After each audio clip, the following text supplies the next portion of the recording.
বৈষম্য বিরোধী ছাত্র আন্দোলনের সমন্বয়ক সার্জিস আলম বলেছেন, গণহত্যার বিচারের পূর্বে আওয়ামী লীগকে কোনো নির্বাচনে অংশগ্রহণ করতে দিব না, প্রয়োজনে দ্বিতীয় অভ্যুত্থান হবে।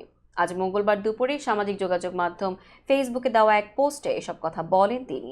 এদিকে বৈষম্য বিরোধী ছাত্র আন্দোলনের আহ্বায়ক হাসনাত আবদুল্লাহ ফেসবুকের এক পোস্টে বলেছেন, ছেলেদের রক্তের ওপর পা রেখে দিল্লিকে কিবলা বানিয়ে ক্ষমতার মসনদে যাওয়ার আকাঙ্ক্ষা জনগণের মুক্তির নিয়তের সঙ্গে বিশ্বাসঘাতকতা। আওয়ামী পুনর্বাসনের জন্য যারা উদ্যোগ নেবে তাদেরকে ইতিহাস গণশত্রু হিসেবে চিহ্নিত করবে।